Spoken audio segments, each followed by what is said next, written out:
तरंग युवा तरंग। तेरे लहू की धारा तुझ पर से बह रही है, पापों से भरा ये मेरे जीवन को धो रही है। तेरे लहू की धारा तुझ पर से बह रही है, पापों से भरा ये मेरे जीवन को धो रही है। तेरे लहू की धारा आहा हो। गुनहगार हूँ मैं तुम्हारा, जो तूने मेरी सजा ली, बलिदान करके तूने मेरी जिंदगी बदल दी।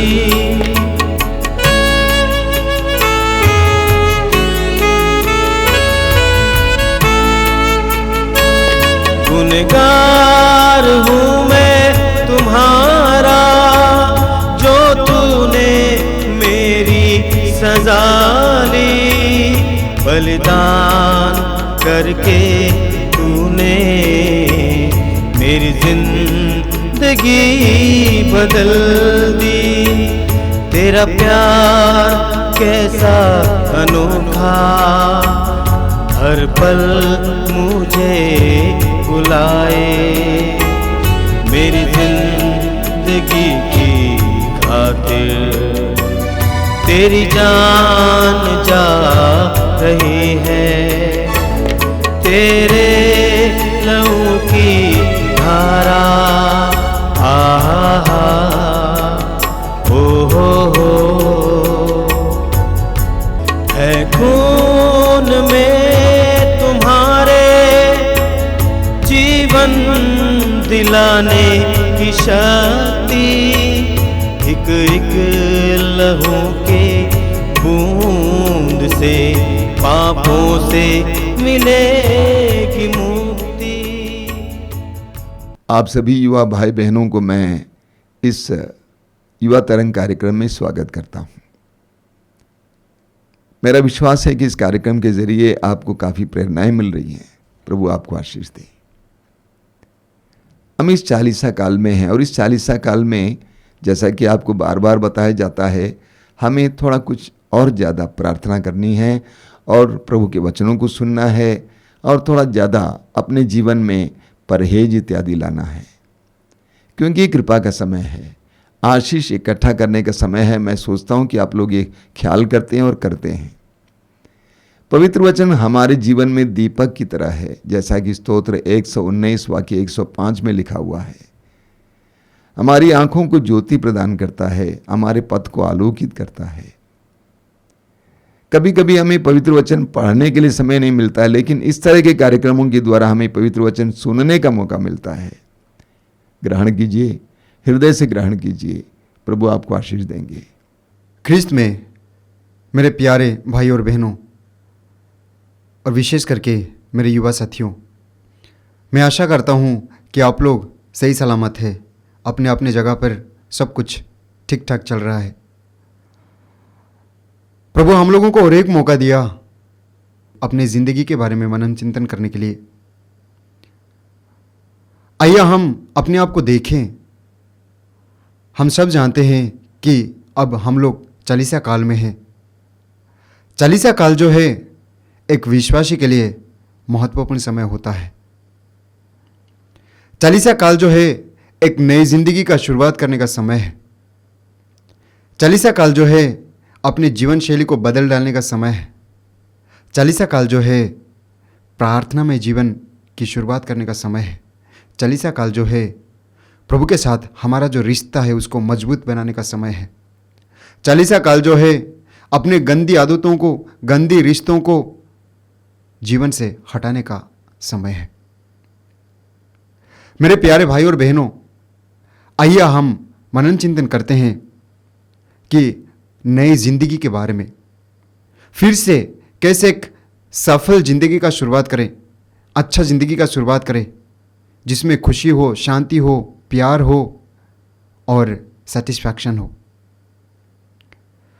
यूहन्ना के सुसमाचार में हम पढ़ते हैं अध्याय 3 पद संख्या 3 में प्रभु यीशु कहते हैं, मैं तुम लोगों से कहता हूं, जब तक कोई दोबारा जन्म ना ले तब तक वो स्वर्ग राज्य नहीं देख सकता।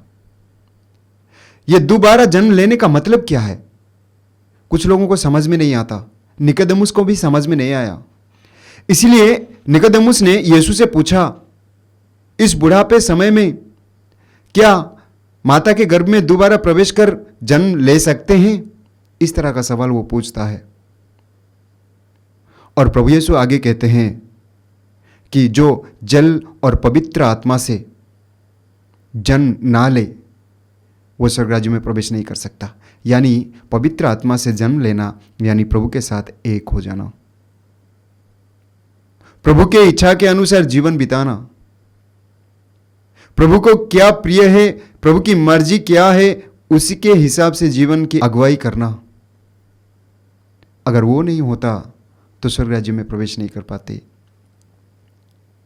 मेरे प्यारे भाई और बहनों, हम ज्यादा से ज्यादा सुनते हैं कि दूसरों को क्षमा करो, दूसरों को प्यार करो, प्रभु के खोज में लगे रहो, लेकिन बहुत कम हमें सुनने को मिलता है कि खुद को क्षमा करो, खुद को प्यार करो।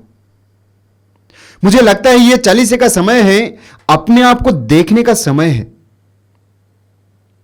मैं अपने आप को कितना प्यार करता हूं, मैं अपने आप को कितना क्षमा करता हूं, या मैं अपने आप को कोसते रहता हूं। बहुत सारे भाई बहन हैं जो खुद को क्षमा नहीं कर पाते। सच्चाई यह है, जब हम खुद को क्षमा नहीं कर पाते हैं, दूसरों को भी क्षमा नहीं कर पाते। और सच्चाई यह भी है कि जो खुद होता है वो सबसे बड़ा शत्रु होता है। हम खुद से दूर भागते हैं, करीब सबके सब। खुद से जुड़ा रहना कोई नहीं चाहता, खुद को देखना कोई नहीं चाहता, क्योंकि हम जानते हैं कि हमारा जीवन का शैली कैसा है। हम जानते हैं हमारे जीवन में क्या क्या हुआ है। हम जानते हैं कि मैंने क्या क्या किया। मैं जानता हूं कि मुझे क्या करना चाहिए था, मैं क्या नहीं किया। मैं जानता हूं कि जो गलती मैंने किया, और यही कारण है कि खुद से दूर भागते हैं। मेरे प्यारे भाई और बहनों, मुझे लगता है प्रभु हम लोगों को और एक मौका दिया है खुद के साथ बातचीत करने के लिए, खुद के बारे में सोचने के लिए, खुद को क्षमा करने के लिए। ज्यादा से ज्यादा हम लोगों में से कुछ लोग खुद को कोसते रहते हैं, विशेषकर जवान भाई बहनें जवानी के समय में गलती करते हैं। गलती हो जाता है। ऐसा मत सोचिए कि मैं ही गुनाहगार हूं और दुनिया में कोई नहीं है। वास्तव में हर एक व्यक्ति पाप करता है। एक भी इंसान नहीं है जो कि पाप नहीं किया है। प्रभु का वचन साफ साफ कहता है, रोमी अध्याय 3 पद संख्या 23 में, सबों ने पाप किया और सब के सब ईश्वर की महिमा से वंचित किए गए। यानी हर एक के जीवन में कुछ ना कुछ कमी है, कुछ ना कुछ गलती किए हैं। इसलिए हम खुद को कोसेंगे नहीं। बहुत सारे जवान भाई बहन हैं, आप लोगों में से बहुत सारे लोग होंगे जो कि गंदी रिश्तों में फंस गए होंगे, गंदी आदतों में फंस गए होंगे, पढ़ाई अच्छी तरह से नहीं कर पाते होंगे, अपने दोस्तों के साथ घूमते होंगे। बहुत सारे भाई बहनें फोन करके भी पूछते हैं कि गंदी आदतों से कैसे निकले, विभिन्न प्रकार का शराब का सेवन करते हैं कैसे निकले, शारीरिक वासनाओं के पीछे पड़ते हैं कैसे निकले, मास्टरबेशन करते हैं कैसे निकले। इन सब चीजों से दूर रहने के लिए फोन करके पूछते हैं, फादर जी हमें बताइए कि क्या करना है। ये व्यक्तिगत चीजें, जो बुरी आदतें हैं, व्यक्तिगत रूप से जो करते हैं, चुप चुप के करते हैं, बंद कमरे में करते हैं, इन सब चीजों से दूर रहना थोड़ा मुश्किल होता है। और यही कारण है कि वे अपने आप को कोसते रहते हैं, क्षमा नहीं कर पाते हैं। दूसरों को तो पता नहीं चलता, लेकिन वे जानते हैं कि खुद कैसा है, क्या करते हैं, और यही कारण है कि खुद को क्षमा नहीं कर पाते। और वे लोग सोचते हैं कि वे इन चीजों से उनको छुटकारा नहीं मिल सकता, इसीलिए कुछ लोग टूट जाते हैं। मेरे प्यारे भाई और बहनों, फिलिपियों के नाम संत पौलुस का पत्र अध्याय 4 पद संख्या 13 में संत पौलुस लिखते हैं, जो मुझे बल प्रदान करते हैं उसकी सहायता से मैं सब कुछ कर सकता हूं। ईश्वर की सहायता से मैं सब कुछ कर सकता हूं। जो बुरी आदतें हैं, जो गंदी रिश्ते हैं, जिसके वजह से मैं टूट गया हूं, फंस गया हूं, ऐसा लगता है कि पहाड़ से भी बढ़कर है, हटा नहीं सकता, लेकिन इन सब चीजों से प्रभु छुटकारा दिला सकते हैं। प्रभु के लिए सब कुछ संभव है। कुछ लोग खुद को क्षमा नहीं कर पाते, कोसते रहते हैं, बहुत चिंतित रहते हैं। चिंता करने की जरूरत नहीं है। संत पेतरुस लिखते हैं अपने पहले पत्र अध्याय 5 पद 7 में, आप अपनी सारी चिंताएं उस पर छोड़ दें क्योंकि वो आपकी सुधि लेता है। हमारे जीवन में ऐसा जो भी परेशानी है, उसके लिए हमें प्रभु से मदद मांगने की जरूरत है। जब हम प्रभु के साथ एक हो जाते हैं, प्रभु को क्या प्रिय है उसकी खोज में लगे रहते हैं, ये सब चीजें दूर हो जाते हैं। आज प्रभु हम लोगों को और एक मौका दिया है इन सब चीजों के बारे में बात करने के लिए। आप अपने आप को देख लीजिए कि आपके जीवन में क्या क्या परेशानी है। क्या आप खुद को कोसते हैं? क्या आप खुद से दूर भागते हैं? अपने आप को देख लीजिए, आप खुद को कितना प्यार करते हैं।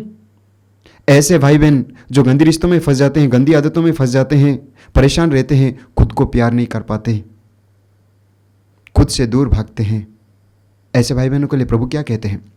मेरे प्यारे भाई और बहनों, ईसाइया का ग्रंथ अध्याय 43 पद 4 में प्रभु कहते हैं, तुम मेरी दृष्टि में मूल्यवान हो, महत्व रखते हो, मैं तुम्हें प्यार करता हूं, नहीं डरो, मैं तुम्हारे साथ हूं। वास्तव में ऐसे भाई बहन अपने आप को तुच्छ समझते हैं, वो अपने आप को घृणा करने लग जाते हैं, अपने आप को देखना नहीं चाहते, पसंद नहीं करते, और यही कारण है कि खुद से दूर भागते हैं। यह जो है चालीसा काल है, प्रभु के साथ हमारा जो रिश्ता है उसको मजबूत करने का समय है, जोड़ने का समय है। जो हमारे लिए असंभव है वो ईश्वर के लिए संभव है, प्रभु का वचन कहता है। लूकोस के सुसमाचार में हम पढ़ते हैं अध्याय 1 पद 37 में प्रभु का वचन कहता है, ईश्वर के लिए कुछ भी असंभव नहीं है, यानी सब कुछ संभव है। और इसीलिए प्रभु यीशु ने कहा यूहन्ना के सुसमाचार में अध्याय 3 में कि पवित्र आत्मा से जो जन्म लेता है, पवित्र आत्मा से जो जन्म लेता है वो स्वर्ग राज्य में प्रवेश कर सकता है, स्वर्ग राज्य देख सकता है। यानी ईश्वर के साथ एक हो जाना, ईश्वर के साथ एक होकर अपनी बुराई से लड़ना। जो भी बुराई है, जो भी परेशानी है अपनी जिंदगी में, जो हमसे नहीं हो पाता, जो चीज हमसे नहीं हो पाता वो ईश्वर के लिए संभव है, ईश्वर के द्वारा हो सकता है। और इसलिए ईश्वर से मदद लेना जरूरी है, ईश्वर के साथ जुड़ना जरूरी है। हम पढ़ते हैं कुरिन्थियों के नाम संत पौलुस का दूसरा पत्र अध्याय 5 पद 17 में संत पौलुस लिखते हैं, यदि कोई मसीह के साथ एक हो गया है तो वह नई सृष्टि बन गया है, पुरानी बातें खत्म हो गई है, सब कुछ नया हो गया है। चालीसा काल प्रभु के साथ जुड़ने का समय है, प्रभु के साथ एक हो जाने का समय है। और जब हम प्रभु के साथ एक हो जाते हैं, जुड़ जाते हैं, तो हमारा जो पुरानी बातें हैं, पुरानी यादें हैं, गंदी आदतें हैं, गंदी रिश्ते हैं, गलत कार्यों जो किए हैं, जो कुछ भी है, सब कुछ खत्म हो जाता है और एक नई जिंदगी का शुरुआत होता है। एक नया जिंदगी का शुरुआत होता है और एक ऐसा जिंदगी जिस जिंदगी में खुशी हो, जिस जिंदगी में प्रभु हो, जिस जिंदगी में शांति हो। चालीसा काल यही समय है, अपने आप को झांक कर देखने का समय है, एक नई जिंदगी का शुरुआत करने का समय है। मेरे प्यारे भाई और बहनों, यह आसान नहीं है, आसान नहीं है। प्रभु के साथ जुड़ना आसान नहीं है। अपने जीवन में जो भी आदतें हैं उसको एकाएक छोड़ना आसान नहीं है, मुश्किल है, कठिन है, लेकिन असंभव नहीं है, लेकिन असंभव नहीं है। इसलिए टूटने का जरूरत नहीं है, परेशान होने का जरूरत नहीं है, चिंतित रहने का जरूरत नहीं है, क्योंकि प्रभु यीशु 2000 साल पहले इस धरती पर आए हमें पापों से बचाने के लिए। 2000 साल पहले प्रभु यीशु इस धरती पर जन्म लिए हमारे पापों के बोझों को अपने ऊपर लेने के लिए। और वो प्रभु कहते हैं मत्ती के सुसमाचार अध्याय 9 पद 13 में, मैं बलिदान नहीं बल्कि दया चाहता हूं, मैं धर्मियों को नहीं पापियों को बुलाने आया हूं। मेरे प्यारे भाई और बहनों, हम जानते हैं कि ज्यादा से ज्यादा जो गलतियां होता है वो जवानी के समय में होता है। जब जवान रहते हैं उसी समय गलतियां करते हैं, सांसारिक मोह माया में भटक जाते हैं, शारीरिक वासनाओं के पीछे पड़ते हैं, मम्मी पापा के बात को नहीं मानते। ऐसा लगता है कि संसार ही सब कुछ है, ऐसा लगता है कि जो हम देख रहे हैं सब कुछ सच्चाई है, ऐसा लगता है पैसे ही सब कुछ है, ऐसा लगता है हमारे दोस्त ही सब कुछ है। जो अपनी जवानी में अपने आप को सुधार लेते हैं, संभाल लेते हैं, बाकी का जिंदगी जो है बहुत अच्छा होता है, एंजॉय करते हैं। लेकिन जो अपने आप को जवानी में संभाल नहीं पाते, बाकी का जिंदगी जो है नरक बन जाता है। मेरे प्यारे भाई और बहनों, आज के जो युवक युवतियां हैं, जवान भाई बहनें हैं, ज़्यादा से ज़्यादा लोग कहते हैं हम आधुनिक जमाने के हैं। अपने मम्मी पापा का बात नहीं मानते, दूसरों के बातों को अनसुना कर देते हैं। उन्हें यह लगता है कि वे सब कुछ जानते हैं, पढ़े लिखे हैं, इसलिए वो कुछ भी करें। कुछ लोग ऐसे कहते हैं एक ही जिंदगी है, भरपूर जियो, जो भी करना है कर लो। ऐसा नहीं हो सकता है। अब जो भी करना है तो कर लेते हैं, लेकिन बाद में उसका सामना नहीं कर पाते हैं, टूट जाते हैं, परेशान हो जाते हैं। और यही कारण है कि फोन करके पूछते हैं, फादर जी मुझसे ये गलती हो गया, मैं गंदे रिश्तों में फंस गया, मैं नशे का सेवन करता हूं, ये हो गया वो हो गया, फलाना ढिकाना, सब परेशान रहते हैं। ना किसी को बता पाते, ना खुद सुधर जाते। हो नहीं पाता। मेरे प्यारे भाई और बहनों, आज प्रभु और एक मौका दिया है अपने आप को देखने के लिए। देख लीजिए, अपने आप को देख लीजिए। जो सही नहीं है प्रभु से कहिए, प्रभु मुझे इन चीजों से सुधार ले, मुझे इन चीजों से निकाल, मुझे इस परिस्थिति से निकाल। उस परिस्थिति से निकालने के लिए जो कैथोलिक युवा भाई बहनें हैं, आपके लिए एक अनुरोध है। अगर आप उस परिस्थिति से निकलना चाहते हैं तो पेन कागज उठाइए, लिख लीजिए ऐसा क्या आपने गलती किया है, ऐसा क्या चीज किया जो कि प्रभु के नजर में अच्छा नहीं है, ऐसा क्या कार्य आपने किया जो कि ईश्वर के विरुद्ध है, जिसके वजह से आप अशांति है, जिसके वजह से आप अशांत है, परेशान है। कागज पेन उठाइए, लिख लीजिए, एक निर्णय लीजिए कि मैं कन्फेशन के लिए जाऊंगा, पाप स्वीकार के लिए जाऊंगा, पाप स्वीकार करूंगी। और अपने एक एक पाप को लिख लीजिए। प्रभु का वचन कहता है सुक्ति ग्रंथ अध्याय 28 पद 13 में, जो अपने पाप को छिपाता है वो उन्नति नहीं करेगा, जो अपने पापों को प्रकट कर छोड़ देता है उस पर दया की जाएगी। अपने सारे गलतियों को लिख लीजिए, किसी पुरोहित के पास जाइए और एक अच्छा कन्फेशन कीजिए, पाप स्वीकार कीजिए और आपका नई जिंदगी शुरू हो जाएगा। जिस समय आप ठान लेते हैं, सोच लेते हैं कि मैं अपने गलतियों को सुधारूंगा, पाप स्वीकार करूंगा, कन्फेशन के लिए जाऊंगी, उस समय प्रभु की आशीष आपके जीवन में बहना शुरू कर देता है। और जब आप निर्णय लेते हैं और कन्फेशन कर लेते हैं, आप नए हो जाते हैं, शुद्ध हो जाते हैं। और उन भाई बहनों के लिए जो कि ईसाई नहीं है, देख लीजिए आपके आसपास में ऐसा कोई व्यक्ति है जिनके पास आप जा सकते हैं काउंसलिंग के लिए, या किसी पुरोहित के पास भी जाकर बता सकते हैं, जो आपके जीवन को सुधार सकते हैं, आपके जीवन में एक नया मोड़ ला सकता है। मेरे प्यारे भाई और बहनों, यह 40 काल इसीलिए हम लोगों के लिए बहुत ही महत्वपूर्ण है। 40 काल आशीष का समय है, कृपा का समय है। अपने जीवन में प्रभु की आशीष को बहने दीजिए, प्रभु की कृपा को बहने दीजिए। वैसे भी इस सांसारिक चीजों के पीछे क्यों जाएं, जो लगता है कि हमेशा हमेशा के लिए बना रहेगा, लेकिन हम उतना तक नहीं रहेंगे। ज्यादा से ज्यादा जिएंगे तो 100 साल तक जिएंगे, उससे बढ़कर जी नहीं सकते। हो सकता है 105 साल, उससे बढ़कर ज़्यादा जी नहीं सकते। एक दिन हमें प्रभु के पास जाना ही है, और जब हम प्रभु के पास जाएंगे हमें एक एक चीजों का लेखा देना पड़ेगा। हम पढ़ते हैं मत्ती के सुसमाचार अध्याय 12 पद संख्या 36 में प्रभु कहता है, मनुष्यों को न्याय के दिन अपने हर एक निकम्मी बात का लेखा देना पड़ेगा, क्योंकि तुम अपनी ही शब्दों से निर्दोष या दोषी ठहराए जाओगे। और यही कारण है कि हमें ईमानदार रहना है, प्रभु को क्या प्रिय है उसकी खोज में लगे रहना है। और वो प्रभु कहता है प्रकाशना ग्रंथ अध्याय 2 पद संख्या 10 में, तुम मृत्यु तक ईमानदार बने रहो और मैं तुम्हें जीवन का मुकुट प्रदान करूंगा। मेरे प्यारे भाई और बहनों, इस जिंदगी में जितना हम ईमानदार रहते हैं, जितना हम अच्छी ज़िंदगी जीने के लिए कोशिश करते हैं, जितना हम सच्चाई के मार्ग पर चलने की कोशिश करते हैं, उतना जीवन में सेटिस्फैक्शन होता है, खुशी होती है, अच्छा लगता है, दूसरे लोग भी अप्रिशिएट करते हैं, पसंद करते हैं, रात को चैन से नींद सो सकते हैं। आइए हम इसलिए अपने आप को देखें, अपने गुनाहों को, अपने पापों को, जो कुछ भी हो गया हो गया। ज़्यादा से ज़्यादा भाई बहन वो अतीत के बारे में सोचते हैं या भविष्य के बारे में सोचते हैं, जो कि हम कुछ नहीं कर सकते। अतीत जो हो गया, गलती किया। भविष्य जो होने वाला है हमें नहीं पता, उसके बारे में क्या कर सकते हैं। इसलिए अभी के बारे में सोचना है, वर्तमान के बारे में सोचना है कि मुझे क्या करना है और मैं करूँगा। वर्तमान में रहिए, अतीत में ना रहिए, भविष्य में ना जाइए, वर्तमान में रहिए।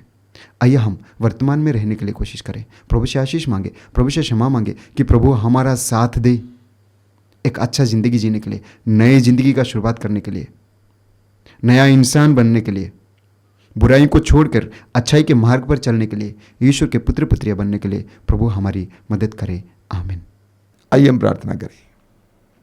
अपनी आंखें बंद कीजिए। ये दयालु पिता, मैं धन्यवाद देता हूं आज के सुंदर दिन के लिए। प्रभु यीशु के वरदान के लिए धन्यवाद देते हैं जो हमारे लिए आदर्श हैं, अनुकरणीय हैं, उदाहरण है। जिस तरह यीशु ने जीवन जिया उसी तरह जीवन जीने के लिए हमें कृपा दीजिए।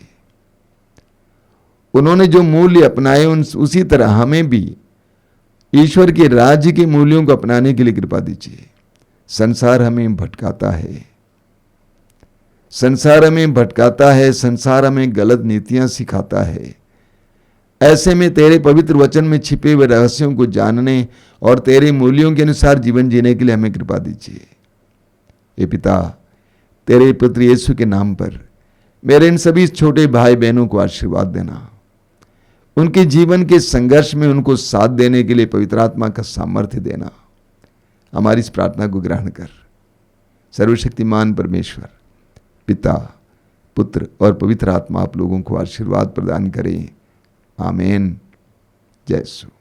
एक खून में तुम्हारे जीवन दिलाने की शक्ति, एक एक लहू के बूंद से पापों से मिलेगी मुक्ति। तेरा प्यार कैसा अनोखा, हर पल मुझे बुलाए। मेरी जिंदगी की खातिर तेरी जान जा रही है। तेरे लहू की धारा तुझ पर से बह रही है। पापों से भरा ये मेरे जीवन को